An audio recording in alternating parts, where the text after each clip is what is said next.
అందం, ఆరోగ్యం, ఆత్మవిశ్వాసం అనూస్తో సాధ్యం. ట్రాన్స్ఫర్మేషన్ సర్వీసెస్ పైన ఫ్లాట్ 50% డిస్కౌంట్. అనూస్ సిన్స్ 1982. నమస్తే రమగారు. నమస్తే జయ. రమగారు, అమాయకంగా ఉండేవారి కథలు మనం ఒక 2-3 చెప్పుకున్నాం. సో అలాంటిది ఏదైనా ఒకసారి ఇంకొక కథ అంటే అమాయకురాళ్ళ కథలు చెప్పుకోవడానికి బాగుంటాయి, చాలా ఫన్నీగా ఉంటాయి. అంత అమాయకంగా ఉంటారా అని కొంతమంది పోట్లాడుతుంటారు కూడా. మరి అంత అమాయకంగా ఉంటారు, ఉండేవాళ్ళు ఉంటారు. మరి ఏం చేస్తాం, మనం చెప్పలేం కదా. ఒక ఆయన, ఓ బ్రాహ్మడు, ఆయన భార్య ఉండేవాళ్ళు ఒక చోట. అయితే ఆయన ఏం చేసేవాడంటే, మొదటంతా ఏదో వాళ్ళ అమ్మ నాన్న ఉండేవాళ్ళ. పాపం అమ్మ నాన్న ఉంటే అమ్మ అత్తగారే చూసుకునేదని, కోడలు ఏదో పై పని చేసి చెప్పిన పని చేసేది. కొంచెం అమాయకురాలు. ఈ పని చేయి, ఆ పని చేయి, అది చేయాలి, ఇది చేయాలంటే ఇంట్లో పెద్దవాళ్ళు ఉంటే తర్వాత వాళ్ళకి అంత పెద్ద బాధ్యత ఉండదు. చెప్పిన పని చేసేవాళ్ళు. ఈవిడ తరచుగా పుట్టింటికి వెళ్ళొస్తుండేది. ఏదో పిల్లలు పేరెంటాలు గందరగోళంగా ఉండేది. అత్త మామ దాటిపోయారు పాపం, పెద్దవాళ్ళు లేరు. వాళ్ళు దాటిపోయారంటే ఆ సంవత్సరం ఇంకేం పండగలు పబ్బాలు ఏమి చేసుకోరు కదా. సరే, ఒక ఏడాది ఏడాది గడిచాక కొద్దిగా కుదురుకున్నారు సంసారం వీళ్ళు. అయితే అతను ఏం చేశాడంటే, కొంచెం చింతపండు, ఉప్పు, పసుపు అన్నీ ఏర్పాటు చేస్తున్నట్ట బుట్టలు బుట్టలు తెచ్చి అటక మీద దాచిపెడుతున్నాడు. ఎందుకంటే ఇవన్నీ ఇన్ని సామాన్లు తెస్తున్నాయంటే శ్రావణ భాద్రపదాలు వస్తాయే, అప్పుడు ఏమి కుదరదు. శ్రావణ భాద్రపదాల కోసం దాచిపెడుతున్నాను, ఇప్పుడిప్పుడే వాడేసేవు, కొద్ది కొద్దిగా తీసుకుని వాడుకో, అన్నీ వాడవక శ్రావణ భాద్రపదాల కోసం దాచుకోవాలి అని చెప్పేవాడు. శ్రావణ భాద్రపదాలు అంటే ఏమిటి? వర్ష ఋతువు, వర్షాకాలం. శ్రావణ భాద్రపదాలు వర్ష ఋతువు. అయితే ఈ వర్ష ఋతువులో ఏంటంటే వస్తువులు కొట్లకి వెళ్ళటాలు అవి కష్టం. ఈ పల్లెటూళ్ళలో అంతా బురద. పై ఊళ్ళకి వెళ్ళడానికి బళ్ళు గిళ్ళు ఉంటే కానీ కుదరదు. బళ్ళున వానలకి తడిసిపోతారు. తర్వాత ఊళ్ళల్లో చెరువులు, చెరువు పక్క నుంచి లోపలికి రావాలి. వాన ఎక్కువైతే చెరువు కట్ట కోసేస్తుంది. అవును. ఇక ఊరికి బయట ఊరికి ఏమి రాక సంబంధాలు ఉండవు. ఏదో కూరగార ఏం చేస్తారు, పాత రోజులు మనం ఏం చేసేవాళ్ళము, పచ్చళ్ళు అవి చేసి పెట్టుకున్నాను. ఊరగాయలు, ఊరిమిరపకాయలు, వడియాలు, అప్పడాలు, అవన్నీ మనకి బాగా ఉపయోగపడే రోజులు ఏంటంటే వర్షాకాలమే. ఇప్పుడు మనం సర్వకాల సర్వావస్థల్లోని వడియాలు వేయించుకుని తినేస్తున్నాం కదా. అప్పడాలు, వడియాలు రోజువారీ భోజనంలో కూడా తింటున్నాం. పాత రోజుల్లో అవన్నీ ఏ కూర నారా దొరకని సందర్భాలకి కోసమని పెట్టుకునేవాళ్ళు.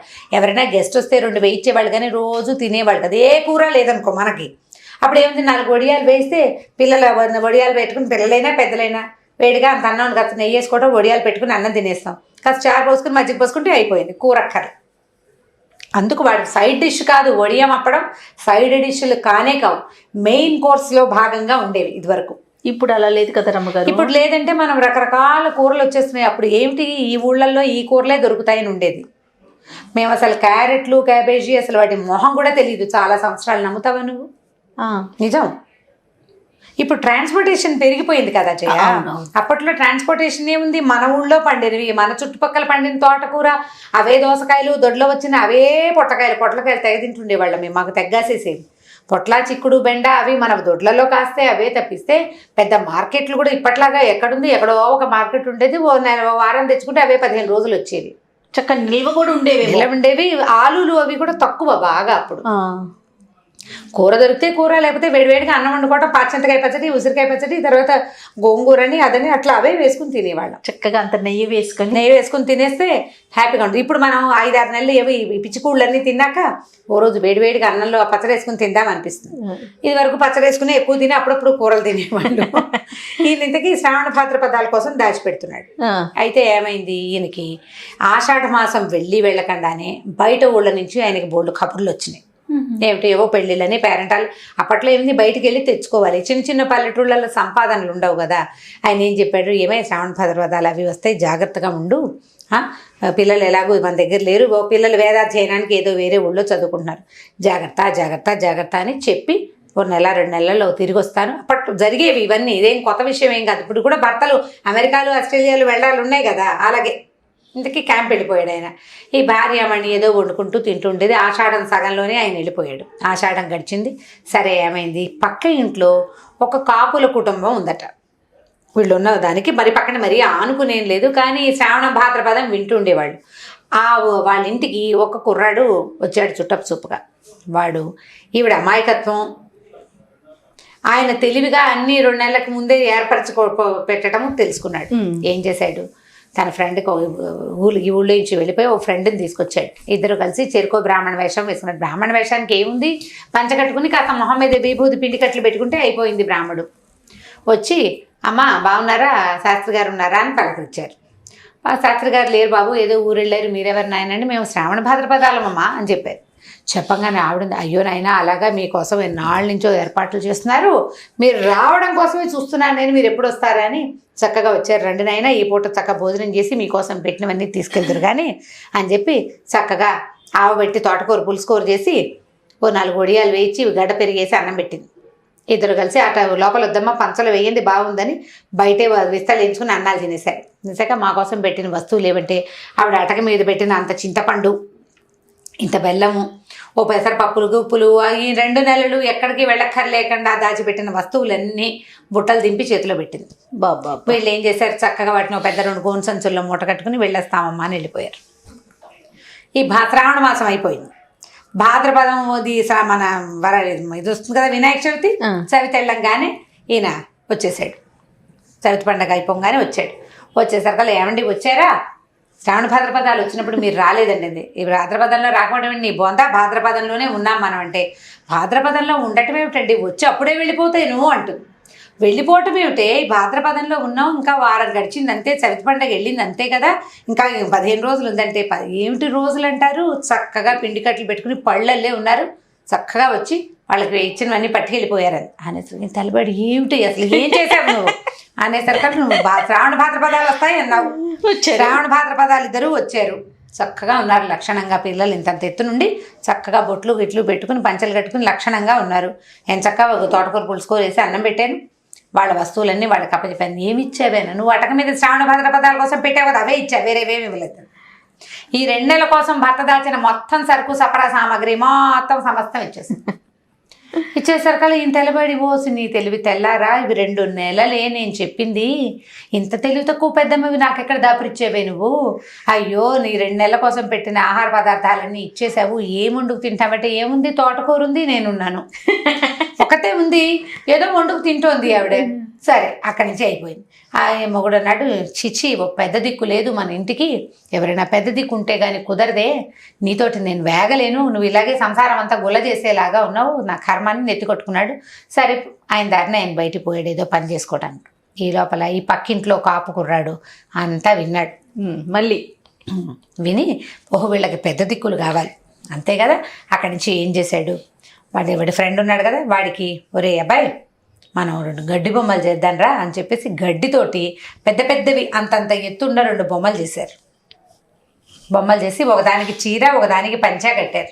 బొమ్మ చేయటం అంటే ఏం చేయాలి, ఒక గడ్డిని మడత పెడితే పొడుగ్గా లాగా అవుతుందా, ముఖానికి ఒక చోట ఒక కట్టు 3 కట్లు కడితే 3 షేపుల్లో వస్తుంది, అది దాన్ని బొమ్మలాగా తయారు చేశారు.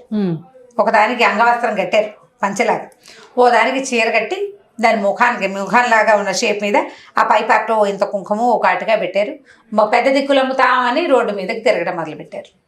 ఈవిడ ఓహో పెద్ద దిక్కు కావాలన్నాడు మొగుడు, బ్రహ్మాండంగా ఉన్నాయి చూడని చెప్పేసి ఏం చేసింది, వాళ్ళని కేకేసింది, బాబు పెద్ద దిక్కులు లేక చాలా బాధపడుతున్నాను నాయన, ఆ పెద్ద దిక్కులు ఏవో మాకు ఇచ్చేయండి అనేసరికి వీళ్ళు ఏం చేశారమ్మా, ఒక మగ పెద్ద దిక్కు ఒక ఆడ పెద్ద దిక్కు 2 ఉన్నాయి, 2 ఉండాలమ్మా, ఒకళ్ళు ఉంటే కుదరదు అని ఆ 2 గడ్డి బొమ్మలు తీసుకొచ్చారు.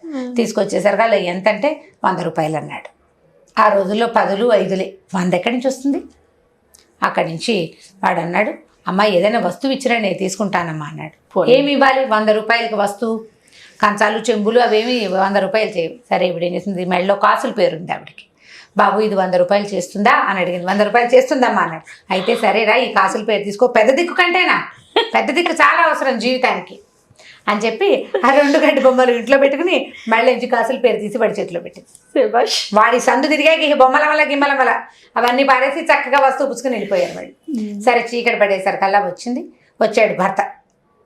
ఇది జరిగి ఒక 4-5 రోజులు అయిన తర్వాత ఈ పెద్ద దిక్కులు వచ్చాయన్నమాట.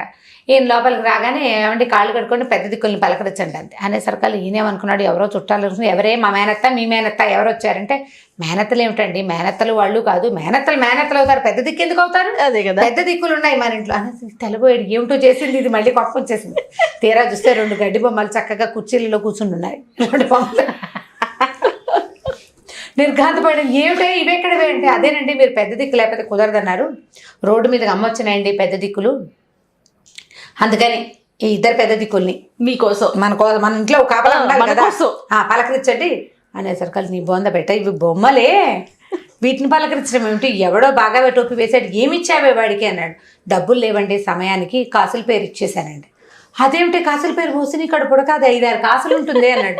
ఉంటే ఉంది పెద్ద దిక్కు కంటేనా, పెద్ద దిక్కు లేకపోవటం వెళ్ళ కదా వల్ల కదా మన జీవితం పాడైపోతుంది అంటున్నాం, అందుకని తీసుకున్నాను అనేసరికి ఆయన ఒళ్ళు మండిపోయి, నువ్వు నీ పెద్ద దిక్కులు నెత్తినేసుకొని మీ పుట్టింటికి వెళ్ళిపో, నాకు కుదరదు, నేను చచ్చినా నిన్ను మా ఇంట్లో ఉంచుకోను అని చెప్పి 2 బొమ్మలు పూసుకొని వెళ్ళిపోమ్మ నువ్వు అన్నాడు. అనేసరికి ఆవిడ ఏం చేస్తుంది, చేరుకో బొమ్మని చంకలో పెట్టుకుని బయటికి వెళ్ళింది.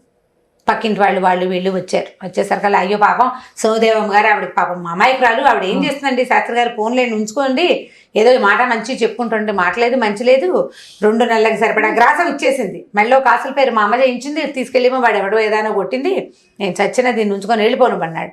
సరే ఈవిడ ఏం చేసింది, పుట్టింటికి వెళ్ళి వాళ్ళ నాన్ననో మేనమామనో తేవాలి మొగుడిని సమాధానపరచడానికి. ఈ 2 బొమ్మలు చంకలు పెట్టుకుని నడిచిపోవటం మొదలుపెట్టింది. నడిచి వెళ్తుంటే ఏమైంది, అప్పట్లో నడకలే కదా, ఊరు దాటేసరికల్లా చీకటి పడిపోయింది. ఆవిడ ఏమనుకుందంటే రాత్రికి ఏదో ఒక చెట్టు మీద పడుకుందామనుకుని ఒక చెట్టు ఎక్కింది. మరి చెట్ల మీదే పడుకునేవాళ్ళు అప్పట్లో, ఆవిడకి తెలివితేటలు ఆ మాత్రం ఉన్నాయి. ఈ 2 గడ్డి బొమ్మల్ని పైన మరి పెద్ద దిక్కుల్ని కాపాడుకోవద్దు, మరి 2 పైన పెట్టుకుని పడుకునేసరికల్లా ఏమైంది, చీరేసి తనకు చెట్టు కట్టుకుంది అనమాట, పడిపోతానన్న భయంతో. పోనీలే. ఈ రాత్రి అయ్యేసరికల్లా ఆ ఊళ్ళో దొంగతనాలు అవి ఉండేవి, ఎవరో పంచుకుంటున్న 2-3 దొంగలు ఆ ప్రాంతానికి వచ్చారు. ఈవిడ పెద్ద దిక్కు పైన పెట్టుకుంది కదా 2 గడ్డి బొమ్మలో, ఓ బొమ్మ దారి కింద పడింది. పడేసరికి పైనుంచి బొమ్మ అంటే అదేదో ఇంత వస్తువు కాదు కదా, బాగా పొడుగ్గా మనిషి అంత ఎత్తు చేశారు, 2.5-3 అడుగులు ఉంది అది. వాడు కంగారు పడి పారిపోయారు, ఏదో దూకింది పైనుంచి, మనిషి దూకిందని భ్రమపడ్డారు. సరే ఈవిడ ఏం చేసింది, అయ్యో నా పెద్ద దిక్కు పడిపోయిందని చెట్టు దిగింది కానీ చీకట్లో పెద్దగా కనపడలేదు. అక్కడ ఉన్న డబ్బు మూటలు కూడా చేత్తో పుచ్చుకొని మళ్ళీ చెట్టు ఎక్కికొచ్చింది. తెల్లారాక చూసుకుంది, గడ్డి మూటలతో పాటు ఒక డబ్బు మూట కూడా ఉంది. ఈ లోపల ఏమైంది, ఆ సాయంకాలం చీకటి పడిన తర్వాత ఈవిడ తండ్రి మేనమామ ఇద్దరు వీళ్ళింటికి వచ్చారు. మా పిల్ల ఏదని అడిగితే మీ పిల్లని మీ ఇంటికి పంపేశాను అన్నాడు. దాంతో వీళ్ళు చెడామడా పోట్లాడుకున్నారు. మీ పిల్ల తెలివి తక్కువది, ఎన్నేళ్ళైనా దానికి తెలివితేటలు రావట్లేదు, పెద్ద దిక్కులున్న 2 గడ్డి బొమ్మలు కొన్నది, కాసుల పేరు ఇచ్చేసిందని ఆయన తిట్టాడు ఈవిడ భర్త. వాళ్ళు బాబు పిల్ల ఏమైపోయిందో అమాయకురాలు అసలేనని తెల్లారు లేవంగానే చీకటి ఇట్లా వెలుగు రాగానే వాళ్ళు ముగ్గురు వెతకడానికి బయటకు వచ్చారు. ఎక్కడికి నడిచి వెళ్ళిపోతుందని ఈ అడవిలో వస్తుంటే ఈవిడ చెట్టు దిగి అప్పుడే చీర గీర సవరించుకుని ఈ 2 గడ్డి మోపుల్ని అంటే బొమ్మల్ని ఈ మూటను నెత్తి మీద పెట్టుకుని నడుస్తుంది. వాళ్ళు ఇదేమిటి అమ్మ ఇది చేసావని ఏదో కేకలేశారు నాన్న మేనమామ. తీరా ఈ బొమ్మలతో పాటు ఆ మూట కూడా ఉంది. ఈ బొమ్మలు అవతల బారే దిక్కుమాలి బొమ్మలు, ఇవి కాదు పెద్ద దిక్కు అనుకోకూడదే, ఇట కాదే అని ఏదో నచ్చ చెప్పారు. బొమ్మలు పారేశాక ఈ మూట కూడా విసిరపోయేసరికి గల్లుమంది. ఏమిట్రా గల్లుమందని తీస్తే దాని నిండా బోల్డంత డబ్బు బంగారం ఉంది. అప్పట్లో కాసులు అవి ఉండే. వాళ్ళు తెల్లబోయి ఇది ఎక్కడ, నేను ఏమో నాకు తెలీదు, పెద్ద దిక్కు కింద పడిపోతే తీసాను, దాంతోపాటు ఈ మూట కూడా చేతిలోకి వచ్చింది, ఏమిటో నేను చేత్తో పుచ్చుకున్నాను అంది. అని చూసేసరికి బోల్డ్ బంగారం. మామగారు అన్నాడు, ఏమయ్యా మా పిల్ల అమాయకురాలను, దీని అమాయకత్వంతో చూడు నీకు బంగారం కలిసి వచ్చింది అని చెప్పేసరికి ఇది ఆ ఊరి వాళ్ళపై ఎవరివోనని అతను ఏం చేశాడు, మనం తీసుకుంటే ఎట్లాగండి గ్రామాధికారికి ఇస్తానని ఆ భార్యని వెంట పెట్టుకుని ఆ వస్తువు పుచ్చుకుని తీసుకొచ్చాడు. తెచ్చేసరికి ఆ ఊళ్ళో వాళ్ళవే ఏవో కొంత బంగారం పోయింది, బంగారాలు వాళ్ళకి ఇచ్చేసారు. డబ్బు మాత్రం వాళ్ళు ఎక్కడి నుంచి తెచ్చారో వీళ్ళకి తెలియదు. ఆ వచ్చిన దొంగలు ఎవరో తెలియదు కదా. ఈ డబ్బు ఎవరిది కాదండి, ఈ ఊళ్ళో మీరే తీసుకోండి అని ఈ బ్రాహ్మణ ఆయన చేతిలో పెట్టాడు గ్రామాధికారి. ఆ డబ్బు పుచ్చుకుని ఇంటికి వచ్చి భార్యకి తోడుగా ఉండటానికి ఒక కుటుంబాన్ని తెచ్చుకుని దగ్గరలో పెట్టుకున్నాడు అనమాట. డబ్బులు ఉన్నాయి కదా, ఇంకో కుటుంబాన్ని ఏమైనా కాస్త కాచి కాపాడాను. మిగిలినవన్నీ వంట తంటా వచ్చు ఆవిడికి పాపం. ఈ తెలివితేటలు కొంచెం తక్కువ ఉన్నాయన్నమాట. సో ఇప్పుడు పెద్ద దిక్కుల్ని కొనుక్కున్న బామ్మగారి సంగతి పిల్లలకి సరదాగా చెప్పచ్చు, బాగుంటుంది కదా. కంచికి మనం ఇంటికి. చాలా బాగుంది రమ్మగారు. రైట్ రమ్మగారు, ఇంకొక స్టోరీతో కలుద్దాం. నమస్తే.